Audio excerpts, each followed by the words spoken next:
I'm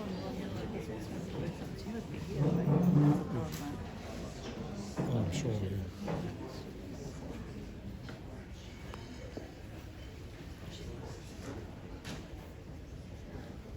Welcome and thanks for joining us.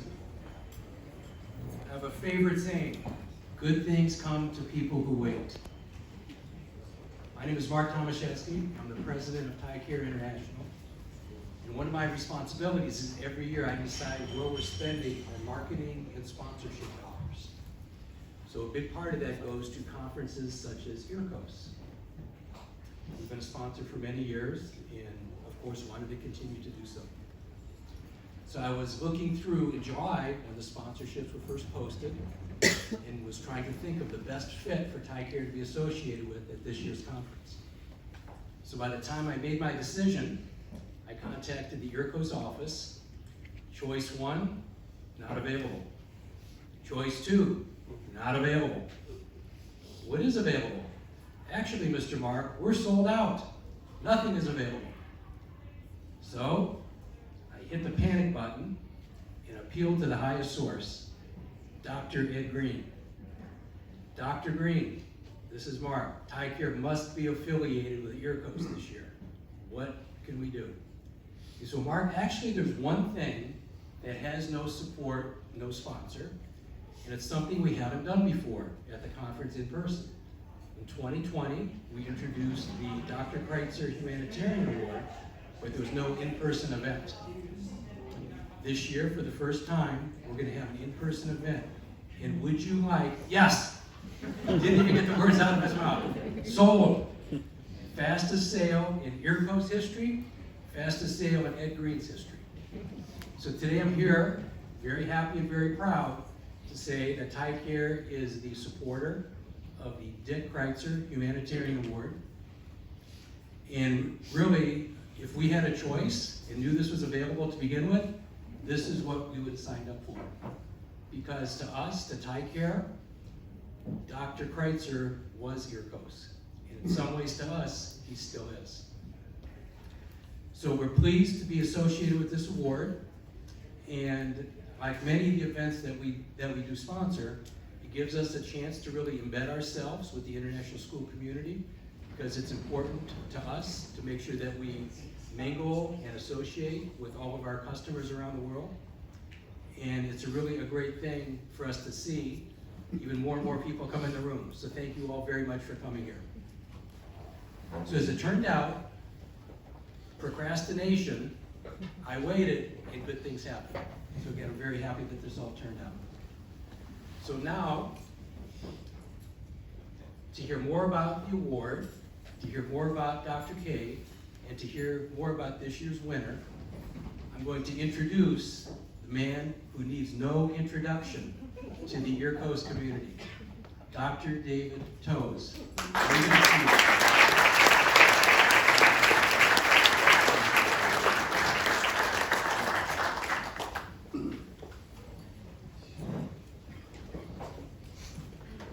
Good afternoon, everyone, and welcome to this celebration of the life of our friend Krajczar and the inaugural presentation of the Humanitarian Award in his name to Heidi Oxley Whitnell of UWC Thailand.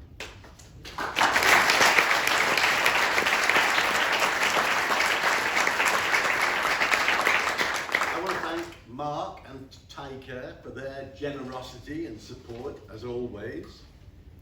And I want to thank you all for coming as well, because I know that Dick would be humbled that so many of you have chosen to give up a Saturday afternoon in Bangkok and come here instead. It's 3 years and more since Dick passed away. And there are still days when I can't believe that he's gone. I miss him like I miss my elder brother. I first met Dr. K in a pub in London in the 1980s. But it was when I was appointed superintendent of IS Manila in 2001 that he became influential in my life.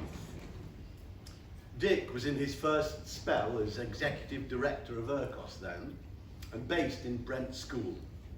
And over the course of the next 3 years, we made the transition from acquaintance to friend, and then from friend to confidant. It was a wrench for me when he made the move to the US to take over the leadership of the ailing AAIE, which was on the brink of financial disaster. Within 2 years, Dick had revitalized the organization.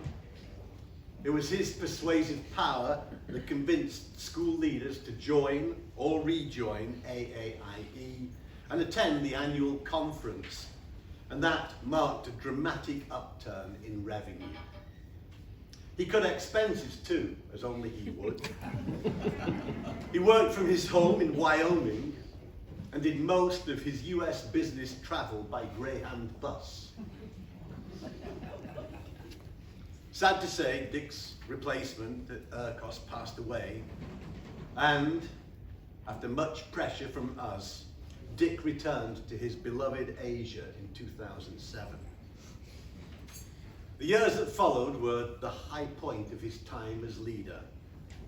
There were leadership and teacher conferences in Saigon, Beijing, KL, Kota Kinabalu, but always the cycle would bring us back to this most beautiful of hotels. And then there were invaluable retreats for school heads in smaller Asian cities in April, and latterly a joint conference with CIS for college admissions officers and guidance counsellors, also hosted here at the Shangri-La. And at every conference, as people arrived, Dick would be at the hotel entrance, and seemingly he recognised everyone. I would observe him work the room and be in awe of his gift for making people whom he scarcely knew seem special and especially welcome. They used to say of Bill Clinton, when he met people on his various campaign trails, that for the 30 seconds or so that he spent with each individual, he made them feel as though they were the only person in the room. Krajczar had that same talent, but in his case, he truly meant it.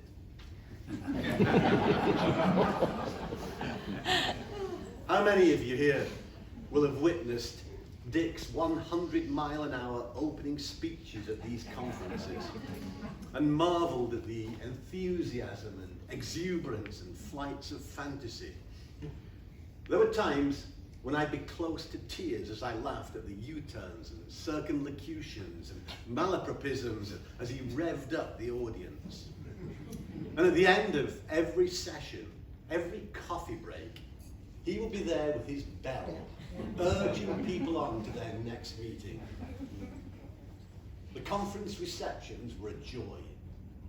Dick lit them up like a light bulb with his personality.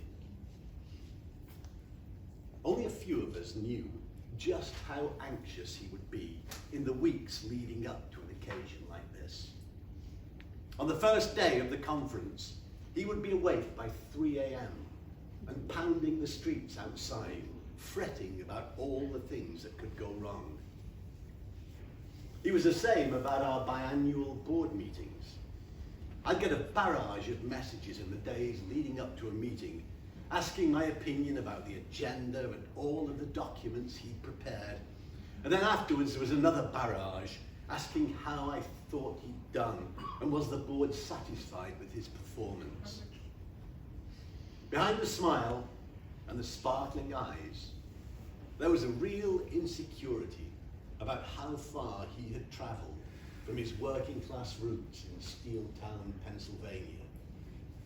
Call it imposter syndrome if you like, but Dick was always pinching himself to make sure that he really was the EARCOS regional director. For many school heads, our job is a lonely one. It's difficult to be friends with faculty and fellow administrators when there may come a day when you have to have one of those difficult conversations. It's hard, too, to share all your worries with the board president, however close the relationship might be. I had wonderful support from my colleague heads in IAS's schools. But the one person I most shared with was Dick. He had been a successful school head. He knew the challenges of my job, and I could tell him anything. Sounding board, advisor, or just someone to moan to. He was always there. After his quadruple bypass, he swore off meat and dairy. But once a month, we'd meet for a steak dinner. He called it his 3 Lipitor treat. Dick knew that I was always in my office by 6 a.m. And without fail, he would call me on Skype at 6:05. Hey, Toes, how are ya? Have a great day, love ya. Most times he'd cut off the call before I could even reply. He made me laugh every single day. He didn't make everyone laugh though. Conferences like this are incredibly difficult to organize and can be financial black holes, especially in terms of hotel and catering costs. To watch Dick negotiate with hotel executives, as I did a couple of times, was a frightening experience. He would fight for the last dime on costs, so that the conference attendance fee would be as low as it possibly could be. It was a performance art of pantomime outrage. There were sulks and tantrums and threats to walk away unless and until they gave in to his demands. Then there would be that big, wide, cheeky smile of success, and the hotel executives would slink away in despair. And yet, they loved him too, for his warmth and energy and empathy. Dick was no financial genius. Balance sheets and audits and forecasts weren't really his thing. But he had something just as good. Working class frugality and a deep insight into the location of every single dollar that belonged to EARCOS. Generous to a fault himself, when it came to EARCOS money, and AAIE money for that matter, he was the ultimate tightwad. One year, ISM hosted the annual teacher conference, in large part because doing so meant that the costs were much less than hiring a conference hotel, especially since EARCOS could then purchase directly all the food and beverages rather than pay hotel prices for them. The first event in the evening of that conference, I arrived and picked up a glass of red wine that had been chosen by our sommelier, Dick Krajczar. After the first sip, I walked over to Dick and said, "Krajczar, this wine is revolting." He picked up a bottle from the bar, held it in my face and said, "Stop complaining, Toes. There's nothing wrong with the wine. Look at the year on the label, it's brand new."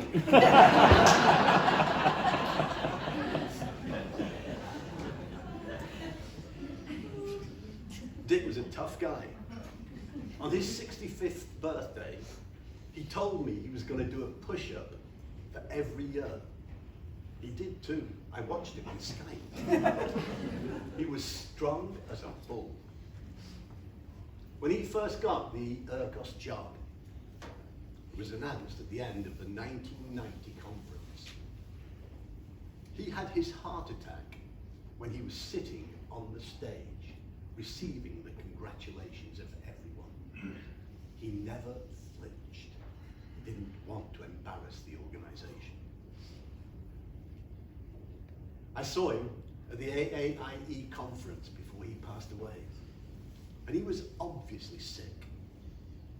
Stubborn as a mule, of course, he refused to go see a doctor. He was hospitalized with pneumonia as soon as he got back to Manila, but when I visited him, he never seemed serious.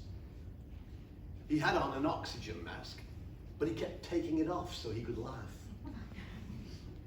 And then, almost overnight, it was serious, and he was gone. He and I had made such plans of what we were going to do when we retired. Among them, he would visit Spain with Sherry, and Clara and I would go to Wyoming if he could promise that it wouldn't snow. It was one of those bucket list things that will never happen now. And there's a lesson in that for all of us here. Seize the day, because we never have enough days. If Dick wasn't a master of finance, neither could he be accused of being an academic or an intellectual. As a teacher and head of school, as head of EARCOS, Dick's talent was emotional intelligence. And he used that gift with humans, young and old, every day. Of course, EARCOS relies on data. It informs the organization. But data doesn't define relationships, and nor does it build them. And much of Dick's work relied on faith rather than figures. And where do we find the best definition of faith? In the King James Version of the Bible, of course, in Hebrews chapter 11. Now, faith is the substance of things hoped for, the evidence of things not seen. Faith involves judgment, subjectivity, intuition, hope, and most of all, belief. And Dick used those qualities every day. Qualities that were honed by years of experience. More than anything else, Dick believed in people.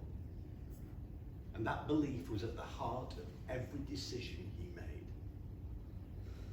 How fitting then that the award in his name is a humanitarian one. And how fitting that we have his lovely daughter Morgan here to make the presentation to Heidi.